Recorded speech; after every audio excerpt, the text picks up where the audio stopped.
tout synchroniser en termes de live.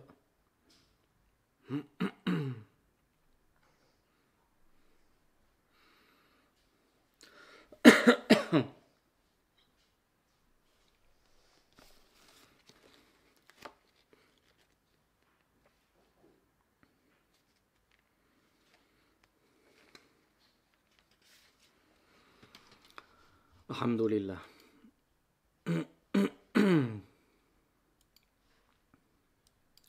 Alhamdulillahi Rabbil Alamin. Wassalatu wassalamu ala nabina Muhammadin wa ala alihi wa sahbihi ajma'in. Amma ba'd. Alors on s'était arrêté hier au niveau d'un point qui suscite beaucoup de fougue chez la jeunesse musulmane, et c'est le fait de juger par les lois d'Allah subhanahu wa ta'ala. Nous avons dit que bien évidemment qu'il est obligatoire de juger par les lois d'Allah, c'est-à-dire Al-Qur'an wa Sunnah, et qu'il est donc interdit à quiconque, gouverneur comme gouverné, après tout, dans une affaire, de juger et trancher par autre que ce qui a été rapporté et révélé dans le Qur'an et la Sunnah. Le cheikh nous dit en second plan, neuvièmement, تعتقد الطائفة المنصورة وجوب طاعة ولاة الأمور. Donc comme le cheikh, vous allez voir comment il a bien agencé son épître. Il a parlé au départ du fait de juger par les lois d'Allah, et on est tous d'accord là-dessus. Mais comme le cheikh sait que c'est un point sur lequel beaucoup de personnes, c'est un point sur lequel de nombreuses personnes vont se baser ou prendre en otage pour rejeter l'obéissance envers les gouverneurs, eh bien le cheikh a fait tout de suite suivre ce point numéro 8 du fait de juger par les lois d'Allah, et que nous croyons, en tant que groupe victorieux, Inch'Allah, qu'il est obligatoire et impératif de juger par les lois d'Allah. Eh bien nous croyons en 9e point, et ensuite qu'il est obligatoire d'obéir aux détenteurs de l'autorité. Alors bien sûr, à partir du moment où ce détenteur de l'autorité est musulman. وعدم الخروج عليهم والمنازعة لهم والكلام في المجالس العامة بما يعد إثارة عليهم أو انتقاصا لهم أو تهوينا من شأنهم وأن الواجب طاعتهم فيما لا يكون معصية لله تعالى والصلاة وراءهم والقتال معهم ودفع الزكاة إليهم. Et le cheikh nous dit donc, 9e point, la 9e caractéristique des gens appartenant au groupe sauvé et au groupe victorieux, eh bien c'est que, en plus de croire qu'il est fondamental de juger par les lois d'Allah, Al-Kitab wa Sunnah, on est tous d'accord dessus, nous croyons en outre qu'il est aussi fondamental et obligatoire de reconnaître l'autorité du détenteur de l'autorité, le calife, le chef des musulmans, le roi, le président de notre pays. À partir du moment où il est musulman, nous devons reconnaître son autorité et nous soumettre à son autorité. Puisque comme nous l'avons dit dans des cours précédents, c'est le prophète lui-même, sallallahu alayhi wa sallam, qui avait dit « Quiconque obéit à mon émir, c'est-à-dire celui que j'ai investi d'une part de l'autorité, à qui j'ai délégué une part de l'autorité, eh bien il m'a certes obéi. Et quiconque désobéit à mon émir m'a certes désobéi. » Donc on voit que depuis la mort du prophète sallallahu alayhi wa sallam, il y a toujours eu à la tête de notre communauté un chef suprême, un guide qu'on appelait à l'époque le calife. Voilà pourquoi on disait que le premier calife de l'islam, eh bien c'était Abu Bakr as-Siddiq rahmatullahi alayhi wa radiyallahu anhu. Puis qui a suivi Abu Bakr as-Siddiq à la tête des musulmans? On va faire un abrégé de cours d'histoire très rapide. Bravo, Omar ibn al-Khattab radiyallahu anhu. Puis qui a suivi Omar ibn al-Khattab à la tête des musulmans? en tant que calife des musulmans? Uthman ibn Affan radiallahu anhu. Et qui a suivi Uthman ibn Affan? Ali ibn Abi Talib, bravo. On a le quatuor de tête des meilleurs hommes de notre Ummah.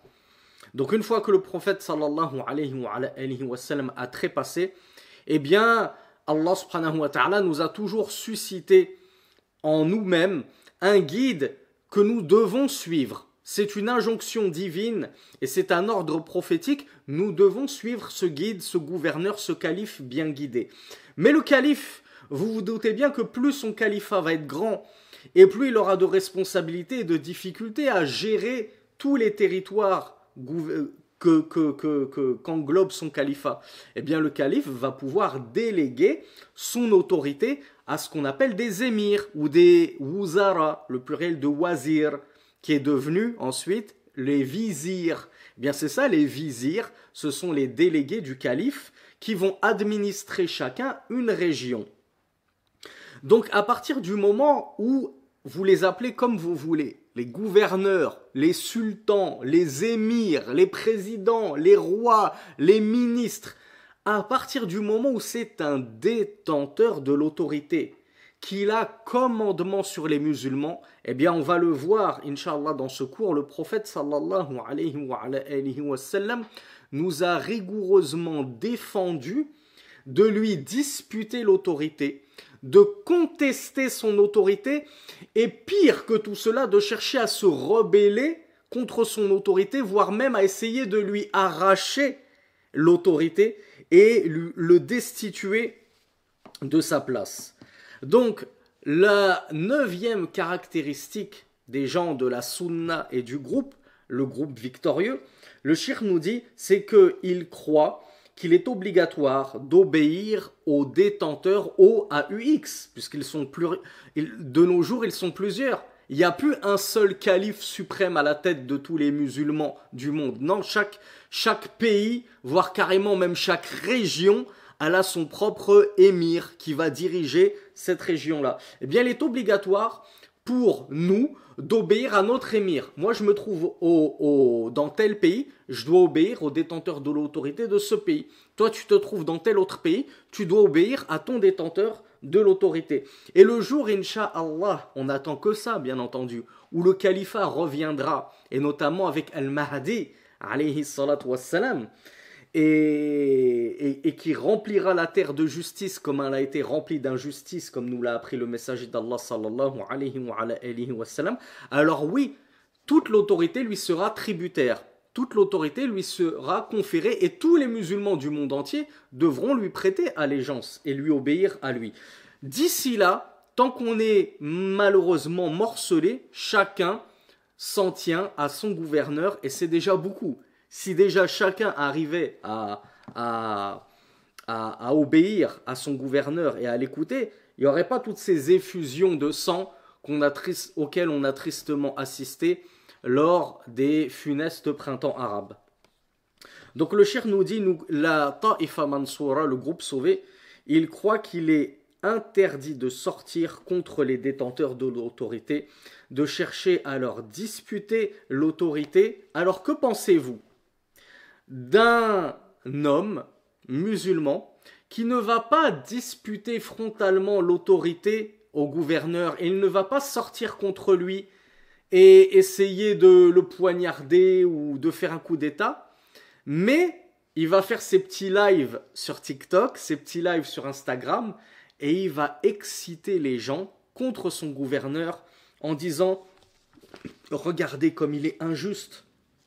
Regardez comme il s'accapare toutes les richesses du pays. Il nous prend des taxes, il nous prend des impôts. Et qu'est-ce qu'il fait avec? Il voyage en jet privé, il fait ceci, il fait cela. Combien de temps allez-vous rester silencieux?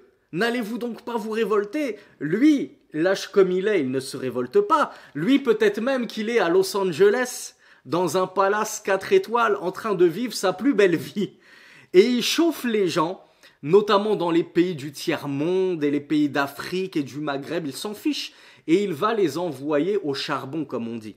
Et il va en faire de la chair à canon. Eh bien ça, savez-vous comment on les appelle ces gens-là? Comment les savants les ont appelés? Alors oui, les Khawarij, et plus précisément, parce qu'il y a justement deux types de Khawarij. Il y a les Khawarij qui, entre guillemets, assument au moins leur égarement et qui combattent. Et il y a ceux qui sont encore plus lâches que ce premier type de Khawarij, ce sont les Qa'adiyya.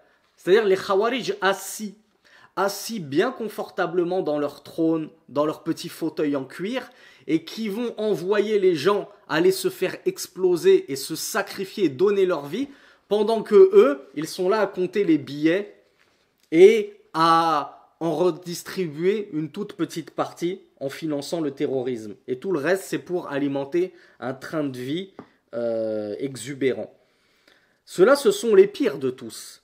Donc le shir, il fait bien de préciser, il nous dit, même le fait de parler sur les gouverneurs en public, dans des assises comme ça publiques, tu chauffes les gens sur le mimbar de la mosquée, en live sur TikTok, sur Instagram, c'est la même chose que le mimbar d'une mosquée. Ne jouons pas sur les mots. À partir du moment où tu vas exciter les foules et inciter les foules à se rebeller contre l'autorité en place, eh bien, sache que tu es en plein dans l'interdiction qu'a stipulé le prophète sallallahu alayhi wa sallam. Et du coup, tu seras sorti de At-Ta'ifa al-Mansura. Toi, c'est sûr que tu ne fais pas partie du groupe sauvé. Puisque le groupe sauvé, justement, rejette cette pratique d'exciter les gens et de les chauffer et de les inciter à se rebeller contre leur gouverneur et l'autorité en place. Ou bien, tu vas pas forcément les exciter à se rebeller, mais tu vas parler en mal du détenteur de l'autorité.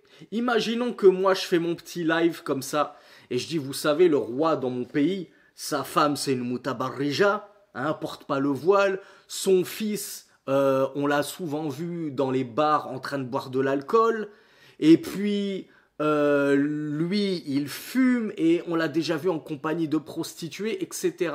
T'es pas en train de demander aux gens de se rebeller contre lui indirectement, mais qu'est-ce que tu fais justement indirectement, si ce n'est ceci? Qu'est-ce que tu es en train de faire lorsque tu es en train de dresser tous ces péchés, comme si toi tu n'avais aucun péché, comme si toi tu étais un modèle de perfection et de bravoure et de pureté. Alors tu vas comme ça dénigrer un petit peu ton gouverneur devant les gens en leur rappelant toutes les faiblesses et les bassesses et les péchés de ton gouverneur. Et qu'est-ce qu'il y a d'étonnant à ce qu'un gouverneur, un roi, un président commette des péchés? Est-ce que ce sont des anges? Est-ce qu'ils sont d'une nature autre que la nôtre? Les gouverneurs sont-ils suscités d'entre les anges ou ils sont suscités d'entre nous, d'entre le genre humain? Donc il est où le problème à ce qu'un gouverneur commette des péchés? Est-ce que c'est une raison pour inciter indirectement les gens à se rebeller contre lui et à sortir contre lui? Donc voilà pourquoi le shir nous dit, le simple fait de dénigrer en public son gouverneur, cela est déjà une contradiction à la voix de At-Ta'ifatul Mansura, le groupe sauvé. Car le groupe sauvé justement ne faisait pas cela. Il ne dénigrait pas publiquement le gouverneur, mais regardez les vrais rijal, les vrais hommes de notre Ummah, qu'est-ce qu'ils faisaient? Ils allaient voir le gouverneur et ils allaient lui dire en face ces 4 vérités. Entre guillemets, ils faisaient une vraie nasiha. Ils lui portaient véritablement conseil. Tu as, ô émir des croyants, ô prince des croyants, tu as dit ceci, tu as fait cela, sache que cela est contraire à la sunna, sache que cela est contraire au Coran, sache que cela est un péché. Ils allaient le voir directement. Quant à aller se cacher chez soi, ne rien lui dire à lui, et puis aller tout balancer aux gens, ça ce n'est pas la voie des gens de la sunna. Et le shir, rahmatullahi alayhi, donc nous dit qu'il est donc obligatoire d'obéir à son gouverneur. Mais on lui obéit dans quoi et quand au gouverneur? Est-ce qu'on lui obéit dans n'importe quelle situation, à n'importe quel moment, et dans tout ce qu'il nous demande de faire? Parce que ça, c'est une... comment on appelle ça? C'est une calomnie, manifeste, que justement les Khawarij aiment imputer aux gens de la Sunna. en disant, eux, les matralistes, hein, comme ils les appellent, eux, les matralistes, ce sont les serpilleurs, les serpillères des gouverneurs.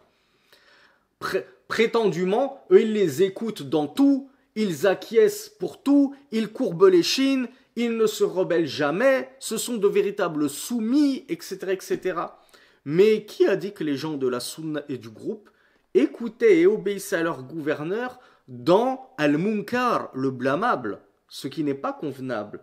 Eh bien, regardez ce que nous a dit ce shir Ahmed ibn Yahya al-Najmi, que justement les Khawarij qualifieraient de madkhaliste. Il nous dit, notre gouverneur, bien sûr qu'il est obligatoire de l'écouter et de lui obéir, puisque c'est le prophète sallallahu alayhi wa sallam lui-même qui nous le demande. Mais avant tout et uniquement dans al-ma'rouf, dans le convenable. Donc on n'obéit absolument pas à notre gouverneur dans tout ce qu'il nous dit et tout ce qu'il commande, et on n'acquiesce pas comme ça, comme des feuilles mortes qui virevoltent comme ça au gré du vent. Si ton gouverneur te commande un interdit religieux, tu n'as pas à obéir à ton gouverneur. Comme l'a dit le prophète sallallahu alayhi wa sallam, la ta'ata li makhlouq fi ma'siyati al-khaliq. Point d'obéissance à une créature dans la désobéissance au créateur. Donc lorsque cette créature dusse-t-elle être investie d'une autorité sur moi, c'est même Allah qui lui a conféré une autorité sur moi, et Allah m'a imposé d'obéir justement à cette créature-là. Mais lorsque cette créature, elle va me commander une chose qu'Allah lui-même m'a défendue, donc je suis en présence de l'interdiction d'Allah face à l'ordonnance de cette créature, ben, qu'est-ce qui est prépondérant? Bien évidemment que c'est Allah qui passe en premier. Et donc je ne vais pas obéir à cette créature en désobéissant à Allah subhanahu wa ta'ala. Donc quand est-ce qu'on écoute et on obéit à nos gouverneurs? À partir du moment où ils n'imposent rien d'interdit et ils ne commandent rien d'interdit. Imaginons que Alors regardez, on va essayer de faire un parallèle tout simple avec une situation qui nous est arrivée il y a, je crois, 2-3 ans, à une situation qui nous a tous traumatisés. La fameuse prière, vous vous souvenez quand il y a eu le Covid et que les mosquées ont été fermées pendant des mois et des mois, peut-être même une année presque, quasiment, et puis qu'on a commencé à réfléchir à réouvrir les mosquées. Mais est-ce qu'on pouvait prier en congrégation côte à côte? Bien, les savants ont divergé. Il y a des savants qui ont dit non, c'est pas autorisé de prier espacé. Soit on prie collé, soit on prie pas. Et chacun prie pour soi. Mais une prière en congrégation, avec chacun 1 mètre de distance par rapport à son voisin, ça n'existe pas. Et il y a des savants qui ont dit si c'est possible, parce que c'est une situation de darura, c'est une situation de nécessité. On ne le fait pas comme ça par frivolité. On ne le fait pas pour contrevenir à l'ordre du messager d'Allah, sallallahu alayhi wa sallam. On le fait parce qu'on n'a pas d'autre choix. C'est soit ça, soit on prie, on continue à prier tout seul chez nous. Donc plus de congrégation et plus de mosquée. Eh bien, les savants ont divergé. Et le shir Abd al-Muhsin al-Abbad, hafidhahullah, savez-vous quel avis il tenait? Shir Abd al-Muhsin al-Abbad, c'est le père de Shir Abdurrazaq al-Badr, que vous connaissez tous. Ben, c'est son papa. Et c'est lui qui a fait justement l'explication des Arba'in al-Nawawiyya que nous traitons dans une playlist sur YouTube. Savez-vous qu'est-ce qu'il avait émis comme fatwa, lui, et comme avis juridique? Le même que celui de Shir Mohamed Ali Farkous en Algérie. Il avait dit ce n'est pas autorisé. C'est une prière en congrégation espacée comme ça, elle n'est pas valide. Qu'est-ce qu'il s'est passé quelque temps après? La Lajna Da'ima, le grand conseil des savants d'Arabie Saoudite, se sont officiellement prononcés. Et ils ont fait une fatwa officielle, c'est autorisé et la prière est valide. Qu'est-ce qu'il a dit, Cheikh Abdel Mohsen Al-Abbad? Il a dit, la Lajna, c'est-à-dire, la Lajna, c'est le conseil des savants qui a été mis en place par l'autorité du gouverneur. Donc lorsque la Lajna édicte un avis, c'est-à-dire que c'est obéir à la Lajna et se plier à l'avis de cette Lajna, c'est obéir au détenteur de l'autorité, puisque c'est lui qui l'a mise en place, cette Lajna-là. Donc il a dit, la Lajna s'est prononcée, N'écoutez plus mon avis, retournez à l'avis de la lajna, regardez la science des véritables savants, regardez la sagesse des savants. Il a préféré dire aux gens de délaisser son avis, et pourtant lui il était comment dire, il était persuadé de la véracité et de l'authenticité de son avis, et pourtant pour justement éviter la fitna et que les gens restent dans cette jama'a, ce groupe uni des musulmans qui ne connaît pas de schisme, qui ne connaît pas de division, il a dit écoutez la fatwa de la lajna, prenez la fatwa et priez en congrégation, puisque la lajna s'est prononcée dessus. Pourquoi je vous ai dit cela? Ah oui, c'était pour vous montrer à quel point, dans les situations où on ne commande pas d'interdits religieux, Cheikh Abdul Mohsin Al-Abbad, ici, il a considéré que le fait de prier avec cet espace dans une salat jama'a, c'est pas non plus une ma'asiya, c'est pas une désobéissance vis-à-vis d'Allah. C'est soit c'est autorisé en cas de darura, soit carrément c'est l'avis qu'il convient d'adopter.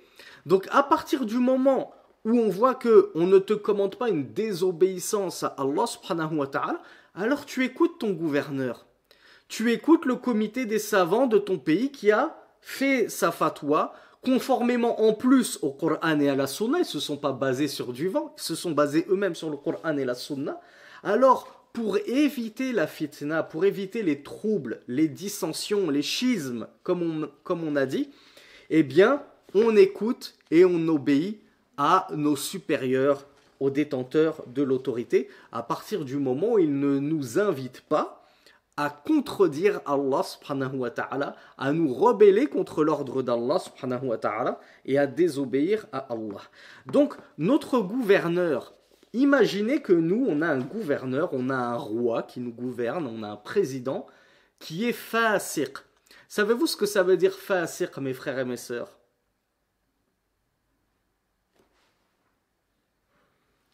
Ah oui, fasiq, ça veut dire pervers.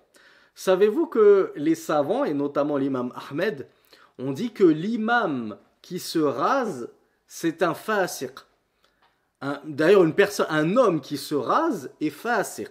Un homme qui se rase, il est pervers. Je sais qu'on est suivi par beaucoup de débutants, donc peut-être que vous n'avez jamais entendu cette parole-là, mais sachez que l'homme, il est dans l'obligation de laisser pousser sa barbe. Ensuite, est-ce qu'il a le droit de couper ce qui dépasse de la hauteur du poing ou non? Ça, c'est la divergence. Mais quant à tailler comme ça ce qu'il y a au-dessus de la longueur d'un poing, il n'y a qu'une toute petite minorité de savants qui a tenu cet avis-là. Et qui a dit, tant qu'il laisse quand même pousser un peu de barbe, même si ça n'atteint pas la longueur d'un poing, c'est bon. Ça, c'est une minorité de savants. Mais des savants parmi les anciens, parmi les toutes premières générations, qui ont dit l'homme il a le droit de se raser. C'est plus de se laisser un petit peu 2-3 cm. Ils ont dit de se raser. Aucun parmi les savants, parmi les siècles, les premiers siècles, n'a tenu cet avis-là. Il a fallu attendre le 4e ou le 5e siècle de l'Hégire pour que des savants qui ont mal compris la question et qui se sont trompés aient dit que se raser entièrement c'était simplement makrouh. Mais ça, on a déjà expliqué ça dans des cours ultérieurs. Ce n'est pas l'objet de notre séminaire. Sachez donc que celui qui se rase, eh bien, il a désobéi ouvertement à Allah, premièrement. Deuxièmement, il expose au public sa désobéissance. Vous allez me dire, il n'y a aucune différence avec la sœur qui ne porte pas son voile, on est d'accord. La sœur qui ne porte pas son voile, eh bien, elle désobéit ouvertement à Allah, subhanahu wa ta'ala. Et lorsqu'elle sort ainsi, eh bien, elle exhibe en public et au grand jour sa transgression et sa désobéissance à Allah subhanahu wa ta'ala. Eh bien, ça, c'est l'une des deux définitions du fisq, de la perversité. Il y a des savants qui disent al-fisq, la perversité, et donc al-fasiq, le pervers, la perverse, c'est celui qui s'adonne aux grands péchés. Tu commets des grands péchés, tu es un fasiq, tu es un pervers. Il y a d'autres savants comme Ibn Baz qui ont dit le fasiq, c'est celui qui pêche ouvertement en public. Donc devant tout le monde, tu n'as même pas honte de pécher, de transgresser, en te rasant, en ne portant pas le voile, etc. On revient à un autre sujet. Imaginons que notre gouverneur ce soit un fasiq. Premièrement, il se rase. Deuxièmement, il est connu pour fumer.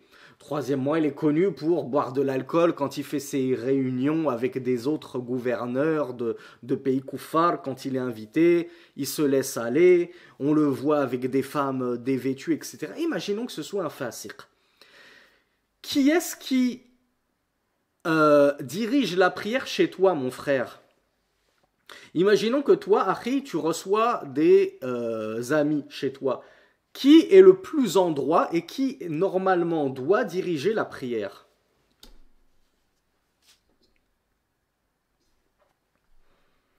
Admettons même que parmi tes amis, il y a carrément un hafidhul Qur'an.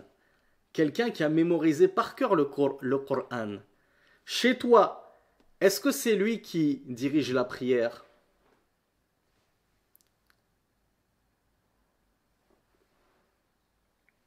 Bravo Ismaïl.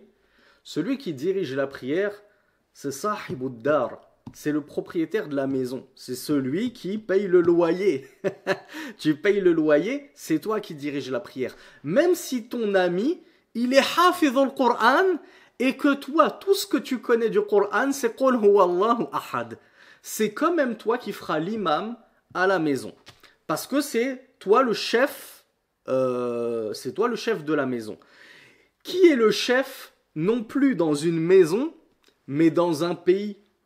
C'est le roi, le président, le détenteur de l'autorité. C'est lui le chef.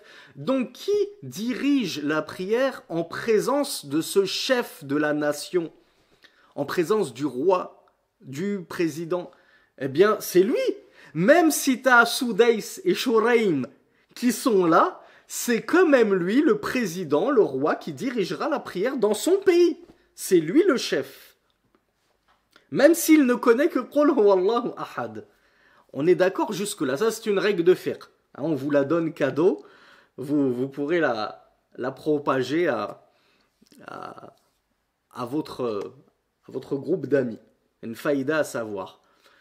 Mais imaginons que ce fameux président dont on parle, ce fameux roi, ce soit un fasiq. Parce que comme on l'a dit, il est rasé, boit de l'alcool, etc., etc.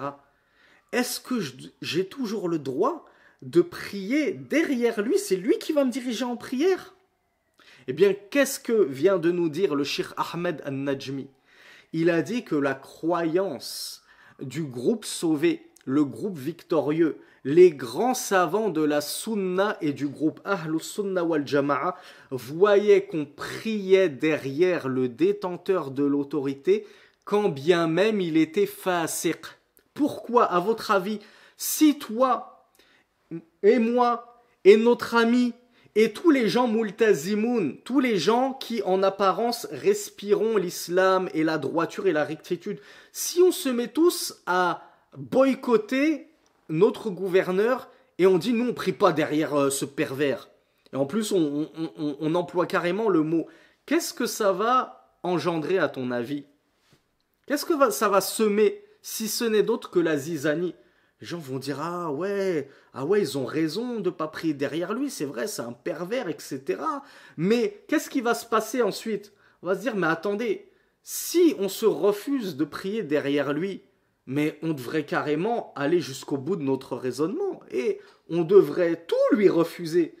On devrait même au final refuser d'être gouverné par lui. On devrait refuser de recevoir des ordres de sa part. Et il nous dit qu'on doit faire ceci, on doit faire cela.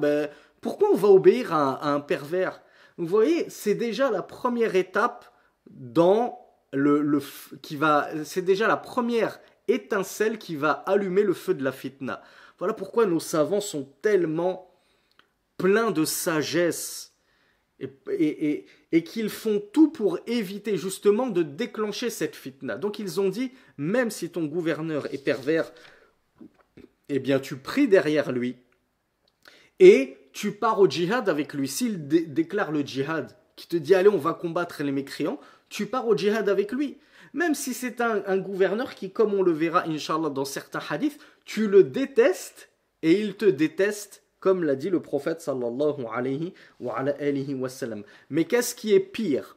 De prier derrière un gouverneur pervers ou d'être l'instigateur et la cause d'une fitna qui va mettre le pays à feu et à sang.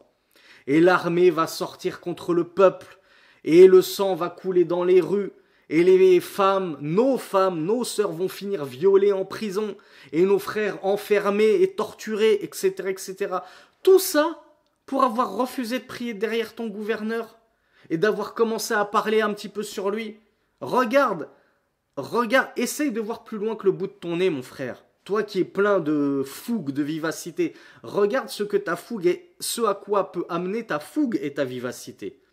Donc apprends à te contrôler, apprends à faire preuve de sagesse et surtout calque toujours tes pas, calque chacun de tes actes, de tes paroles, de tes mouvements sur la voie des pieux prédécesseurs. Comment agissaient les salafus salih, ces pieux qui nous ont précédés parmi les compagnons et leurs élèves? Comment est-ce qu'ils ont compris la sunna? Comment est-ce qu'ils se comportaient? Eh bien, regardons comment les compagnons se comportaient face à la tyrannie de Al-Hajjaj, qui était justement un gouverneur tyrannique, qui est allé jusqu'à tuer des compagnons. Est-ce que les compagnons se sont rebellés contre lui? Non. Ibn Umar, radiyallahu anhuma, priait derrière Al-Hajjaj. Il priait derrière lui, alors que c'était le plus pervers de son époque. Est-ce qu'il y a plus pervers que quelqu'un qui va jusqu'à tuer les compagnons du messager d'Allah, sallallahu alayhi wa sallam?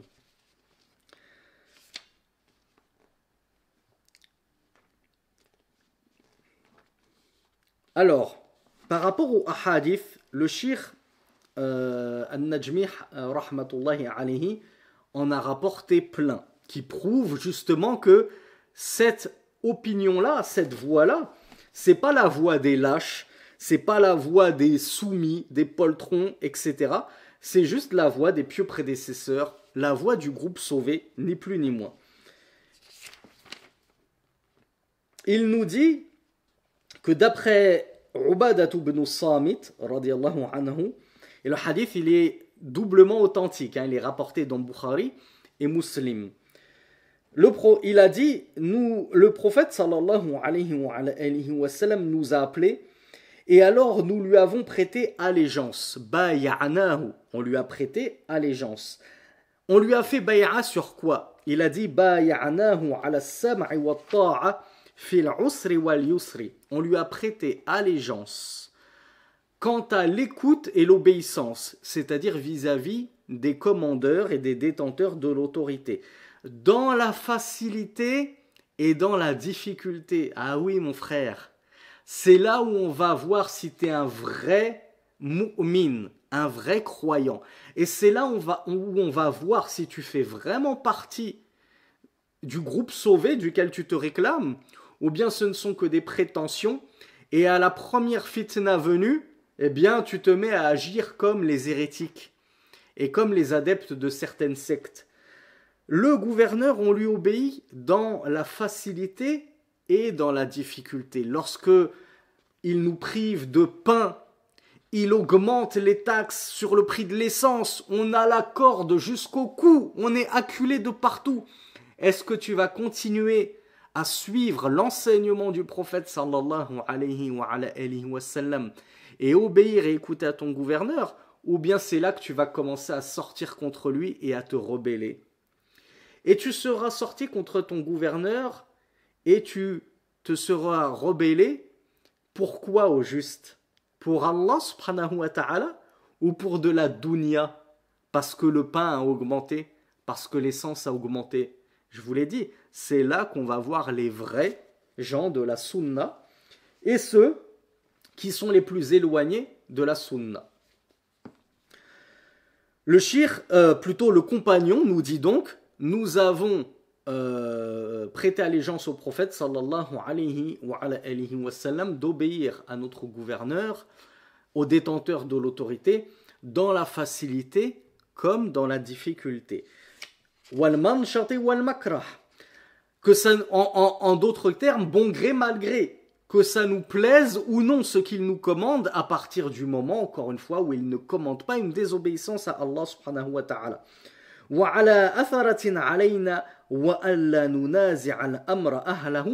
Et on a prêté allégeance au messager d'Allah sallallahu alayhi wa sallam de ne pas disputer le commandement à son détenteur. Alors, sauf dans un cas, qui d'entre vous sait dans quel unique cas on a le droit de disputer l'autorité au gouverneur et on a même le devoir, si on en a la capacité et les moyens physiques, matériels, etc., de lui reprendre l'autorité et de le substituer par autrui. Preuve, s'il en faut encore, que nous ne sommes pas justement des lâches et des soumis qui disons oui à tout. Alors bravo. La seule condition qu'a édicté le prophète sallallahu alayhi wa sallam, c'est le kufr, c'est la mécréance. Donc il nous a dit illa an taraw kufran bawahan ma'akum min Allahi fihi burhan. Et comme je vous ai dit, le hadith il est rapporté dans l'authentique de Bukhari et l'authentique de Muslim. Il est unanimement authentique. C'est le prophète sallallahu alayhi wa sallam qui nous apprend qu'il n'y a qu'une seule condition qui te permet de sortir contre l'autorité de ton gouverneur. Il est fasiq, tu patientes, que ça te plaise ou non, dans la bon gré mal gré, dans la facilité et dans la difficulté. Il se rase, il boit du vin, il fréquente les filles de joie, etc., etc. Il impose des taxes, il impose des impôts, tu patientes. Quand est-ce que j'ai le droit de ne plus patienter ? À partir du moment où il est tombé dans le coufre. Attendez, le gouverneur, il a juré sur la tête de sa mère. C'est du coufre ou c'est pas du coufre, ça, mes frères?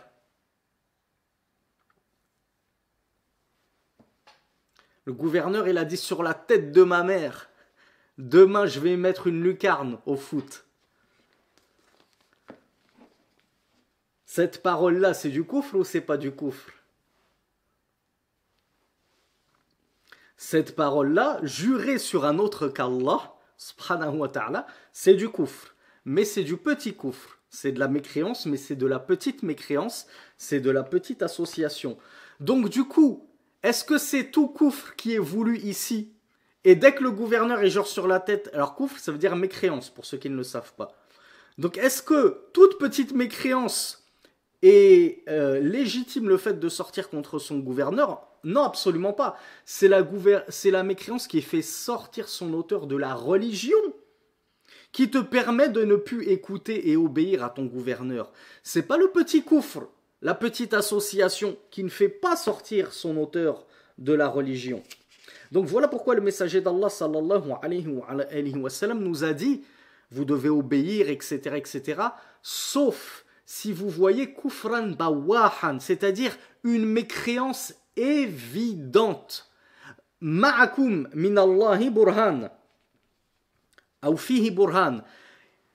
Au sujet de laquelle vous avez de la part d'Allah subhanahu wa ta'ala une preuve. C'est-à-dire que ce qu'il a fait, ce gouverneur-là, on a tous la preuve que c'est de la mécréance. Personne ne diverge. Il n'y a pas un savant qui dit non, attendez, non, on ne peut pas dire que c'est de la mécréance, c'est pas aussi simple, il faut étudier son affaire. Non, il s'agit d'un koufr majeur. Eh bien là, oui, si le gouverneur, il est tombé dans un koufr majeur, et donc il est sorti de l'islam, alors à ce moment-là, oui, on n'est plus conditionné à l'écoute et à l'obéissance. Mais imaginez-vous que ça ne s'arrête pas là. C'est pas aussi simple que ça. Qu'est-ce que nous ont expliqué nos grands savants, comme par exemple Cheikh Ibn Uthaymin, Cheikh Falah Mandakar, rahmatullahi alayhima, ils nous ont dit, est-ce que pour autant, un gouverneur qui a commis du koufr, on doit tout de suite sortir contre lui et tenter de le destituer, de substituer à sa place un autre, même si on n'a pas la force, on n'a pas les moyens, on n'a pas les capacités de susciter un autre à sa place? Si le gouverneur, lui, dans sa poche, il a l'armée, et nous, on a des couteaux et des fourchettes, et on a des pierres, tu vas faire quoi? pour absolument chercher à destituer ton gouverneur, eh bien tu vas ramener 10 potes à toi et tu vas jeter des pierres comme ça à la porte de son palais royal. Ça qu'est-ce qui va se passer? L'armée, le gouverneur, il va ramener ses gardes, boum boum, headshot, vous êtes morts tous les 10 en une seconde. Ça a servi à quoi? Donc est-ce que c'est intelligent et c'est faire preuve de sagesse dès que ça y est, il a fait du coufre, j'ai vu de la mécréance, allez vite, on se rebelle, on n'attendait que ça. Hein, et les savants ils nous disent que c'est la seule condition, ça y est, on la tient notre condition, on va enfin pouvoir nous débarrasser de lui. Est-ce que c'est aussi simple que ça? Non, c'est pas aussi simple que ça et ça ne suffit pas. Faut voir, comme je vous l'ai dit, plus loin que le bout de notre nez. Donc non seulement la condition sine qua non, c'est qu'on voit du coufre de sa part, mais en plus, il faut aussi qu'on ait les moyens de le renverser. Parce que si c'est pour faire comme les printemps arabes, où ils se sont tous les uns les autres soulevés contre leur gouverneur, et au final, ils ont tous fini emprisonnés, ils ont tous fini torturés, des femmes ont été violées, des enfants sont devenus orphelins. Et est-ce que ces printemps arabes ont suscité de nouveaux dirigeants musulmans qui jugent avec la charia, ou ça n'a suscité et donné le jour qu'à pire encore, et qu'à des ruines et du sang et des cendres? Eh bien, je vous laisse répondre vous-même à cette question. Donc, comme quoi les savants, il faut toujours écouter les savants qui nous ont précédés dans la science et la sagesse. Oui, d'accord, ton gouverneur, il a fait du coufre, mais est-ce que tu as les capacités militaires déjà? Est-ce que tu as la puissance nécessaire pour le renverser? Tu l'as pas?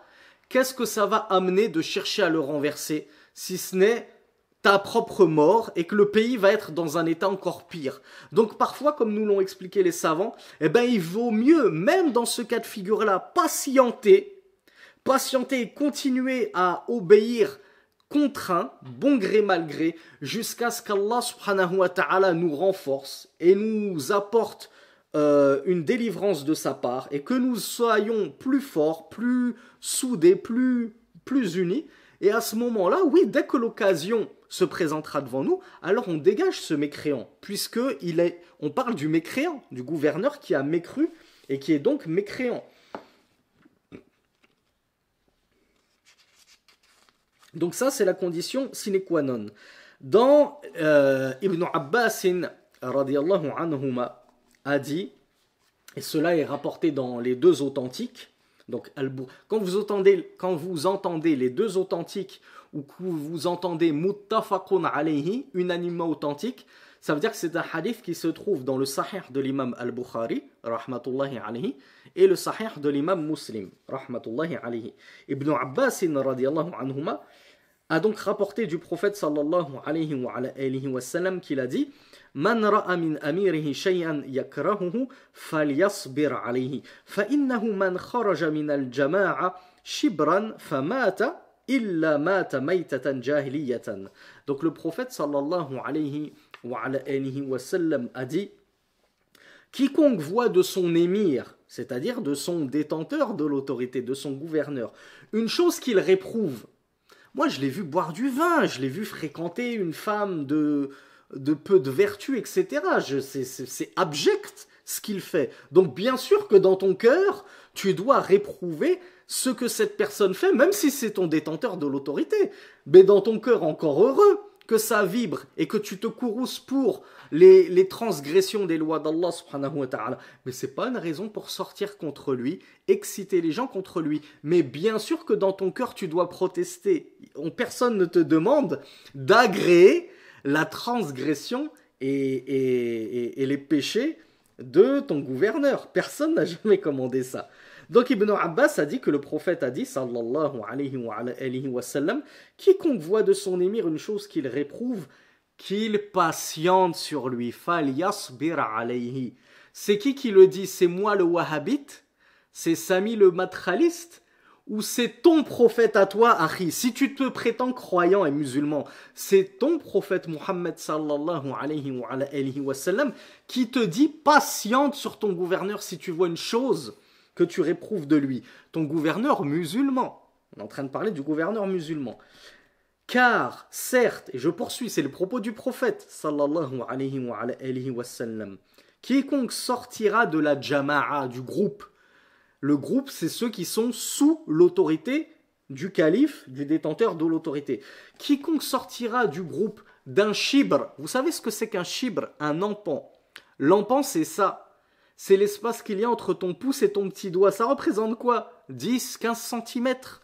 Quiconque sort de la jama'a, de 10-15 cm, tu sors du groupe, tu commences à vouloir te rebeller justement contre ton détenteur de l'autorité, et que tu meurs dans cet état-là, tu meurs en étant sorti du groupe bien uni et soudé des musulmans, et tu veux commencer à créer ta propre fitna, ton propre parti, et exciter les gens contre ton gouverneur, eh bien tu mourras d'une mort pré-islamique.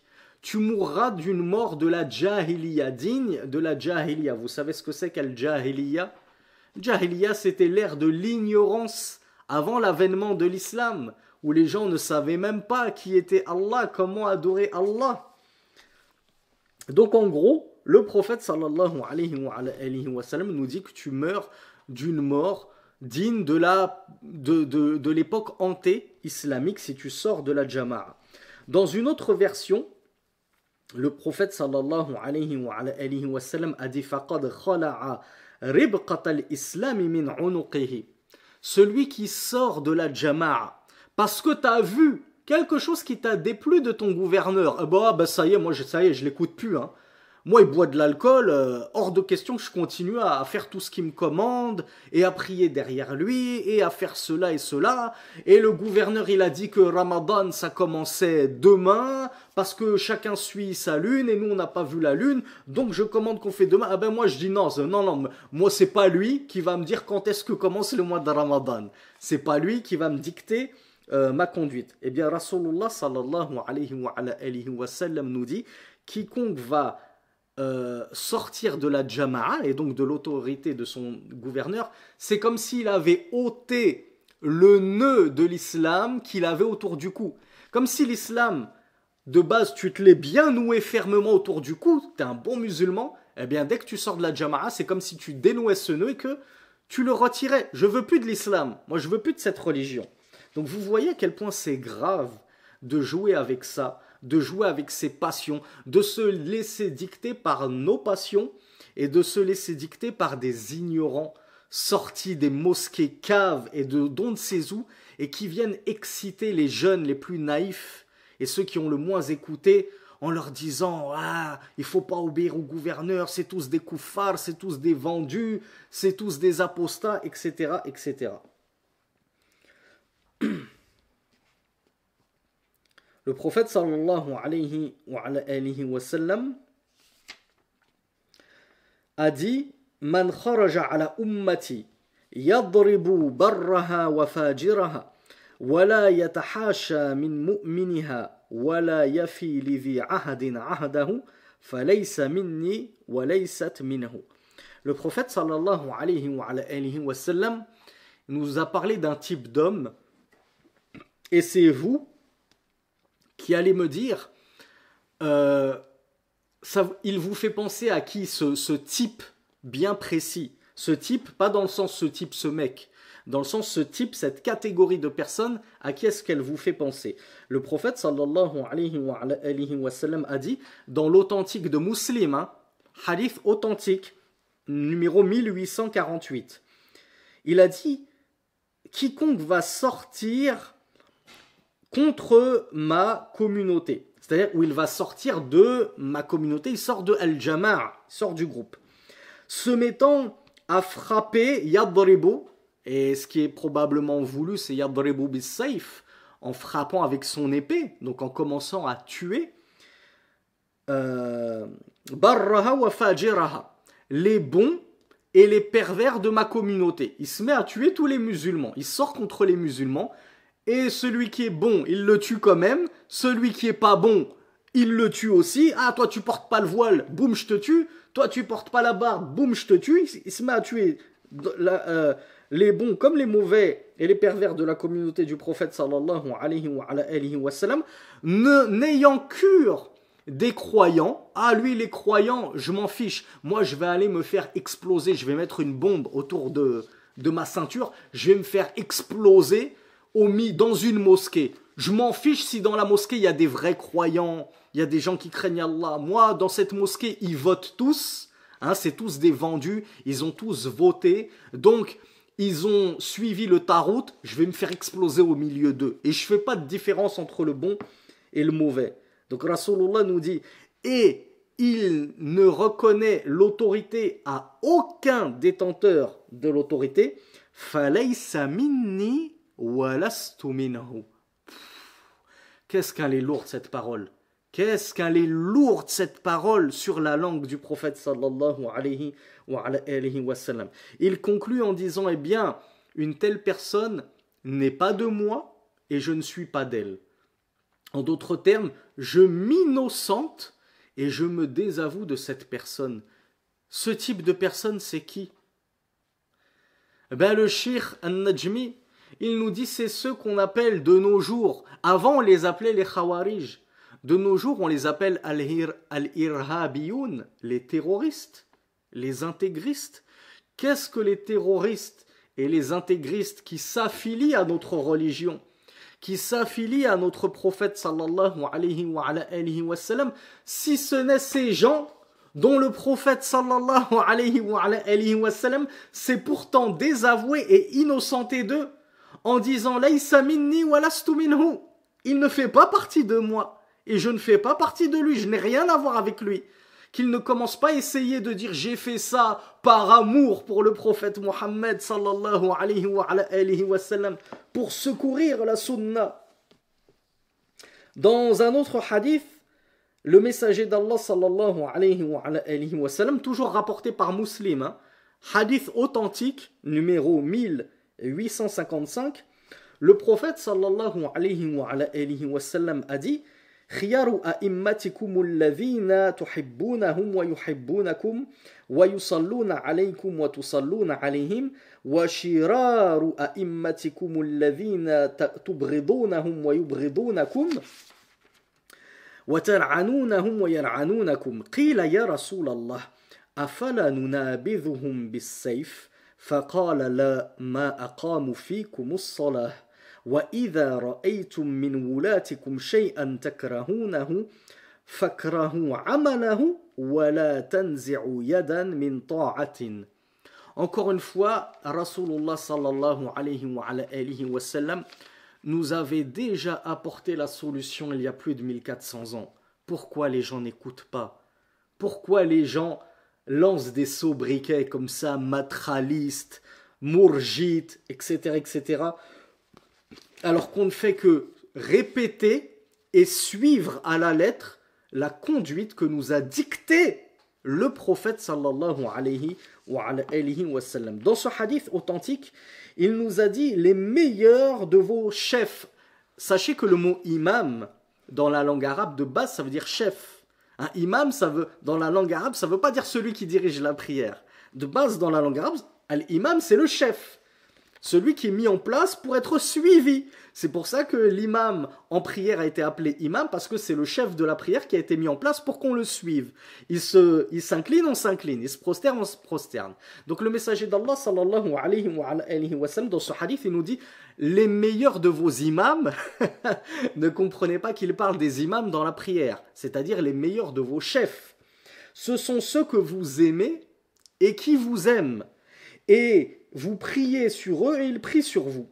Et les pires de vos imams, c'est-à-dire les pires de vos détenteurs de l'autorité, les pires de vos gouverneurs, ce sont ceux que vous détestez et qui vous détestent.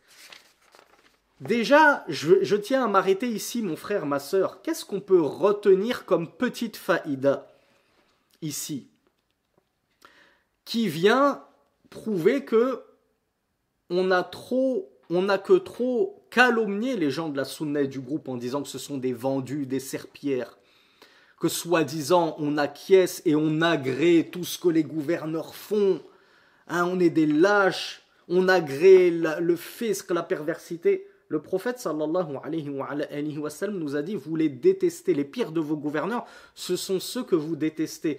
Donc on voit qu'on a le droit de détester un mauvais gouverneur. Akhi, ukhti, ce qu'il t'incombe, ce qu'il t'est obligatoire, c'est de l'écouter et de lui obéir.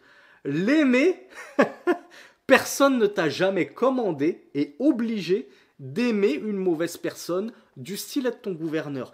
T'as pas envie d'aimer ton gouverneur parce que c'est un fasir, c'est un pervers, personne ne t'en tiendra rigueur.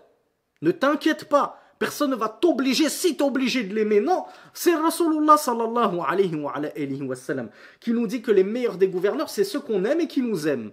Il y a un amour réciproque et mutuel. Et les pires des gouverneurs, ce sont ceux qu'on déteste et qui nous détestent. Il y a une animosité mutuelle et réciproque entre nous et eux. Et vous les maudissez et ils vous maudissent. Subhanallah. Donc les compagnons, ils ont entendu ça. Vous les maudissez, ils vous maudissent. Vous les détestez, ils vous détestent. Ils ont dit, ô messager d'Allah, est-ce qu'on ne les combattrait pas avec l'épée, ces mauvais gouverneurs, puisqu'on les déteste, et eux-mêmes nous détestent, et on les maudit, et ils nous maudissent. Pourquoi est-ce qu'on ne sortirait pas contre eux et on les destituerait à coups d'épée? Et on règle ça une bonne fois pour toutes. Qu'est-ce qu'il leur a dit le messager d'Allah? Non. Tant qu'ils établissent parmi vous la prière. À quoi ça vous fait penser ça, mes chers frères et sœurs? Du cœur de notre avant-dernier cours. Le cours qu'on a donné il y a 2 nuits. On a parlé de quoi? De l'importance de la prière. Qu'est-ce qu'on a dit? Qu'un grand nombre de savants considéraient que celui qui délaisse la prière est mécréant. Donc là, Rasulullah sallallahu alayhi wa sallam, il nous a dit, tant qu'il prie, ne lui disputez pas l'autorité, même si vous le détestez, même si vous le maudissez, continuez à écouter, supportez son mal et obéissez, tant qu'il s'acquitte de la prière. Qu'est-ce qu'on en comprend? On a dit que la seule condition sine qua non pour sortir contre lui, bon, avec bien sûr la condition d'en avoir la capacité, militaire, etc., mais au moins la condition vis-à-vis de lui, c'est qu'il soit mécréant. Eh bien là, on a un indice comme quoi celui qui ne s'acquitte pas de la prière est mécréant. Puisque le prophète sallallahu alayhi wa sallam a conditionné le fait de sortir contre lui avec l'épée par le fait qu'il prie. C'est-à-dire, s'il ne prie pas, alors allez-y. Vous pouvez sortir avec l'épée contre lui puisque vous êtes doté d'épée, vous avez une force, vous avez ce qu'on appelle en arabe ash-shawka, vous avez une certaine puissance militaire. Donc, à la limite, si vous en avez la capacité, alors oui, sortez contre lui s'il ne prie pas. Pourquoi on a dit qu'il devait être mécréant? Mais justement, ne pas prier. Dans ce hadith-là, entre autres, il y a une preuve que celui qui ne prie pas est mécréant. Et le prophète sallallahu alayhi wa sallam avait poursuivi en disant « Et si vous voyez de vos gouverneurs des choses que vous réprouvez, que vous blâmez, que vous détestez, eh bien détestez son acte. » Détester ce qu'il est en train de faire, de fricoter avec les prostituées, de boire de l'alcool, d'aller en boîte de nuit, toutes ces choses-là. Détestez ces choses-là, ces actes-là, mais n'ôtez pas votre main de sa baïa, de son allégeance, et n'ôtez pas votre main de l'autorité que vous lui reconnaissez. Donc continuez à l'écouter, à lui obéir, et détester son acte. Et ne t'inquiète pas, mon frère, ma sœur, il rendra des comptes. Ne t'en fais pas. Occupe-toi, comme je te l'ai dit, de toi. Occupe-toi de tes péchés. Occupe-toi des péchés de ton épouse. Et occupe-toi des péchés de tes enfants. Occupe-toi de faire da'wa à tes parents, tes frères et sœurs. Si chacun s'occupait de sa propre famille, on aurait une umma tellement forte et puissante que le futur gouverneur, comme on l'a dit, les gouverneurs d'aujourd'hui, ce sont les enfants d'hier.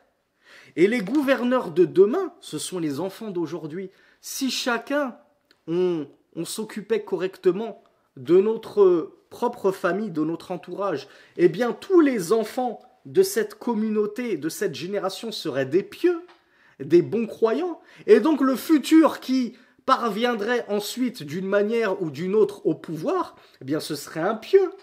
Et donc ça y est, on l'aurait notre gouverneur pieux. Mais non, nous on préfère taper sur le dos des gouverneurs pour se disculper et pour se dédouaner et pour oublier que nous avons notre part de responsabilité. Et nous avons notre rôle à jouer. Éduquons cette Ummah. Retroussons-nous les manches. Commençons à éduquer les futures générations de demain afin que, Inch'Allah, soit issu de ces futures bonnes générations qu'on aura éduquées sur l'amour du Kitab wa Sunnah et qu'on ait de bons gouverneurs.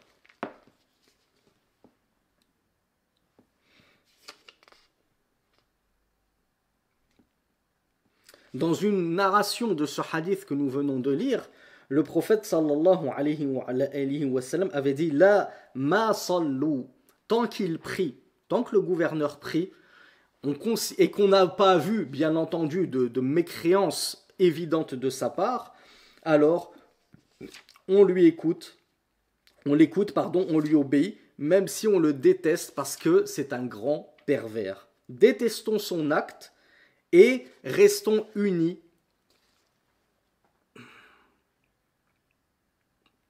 Restons unis tous ensemble au sein de notre jama'a, notre groupe des musulmans. Alors on va passer au point numéro... non, on va pas passer parce qu'il est 22h07, ça nous fait déjà 1 heure. Alors avant que je vous dise au revoir et que je vous souhaite une bonne soirée, je me suis aperçu en travaillant et en préparant mes cours que je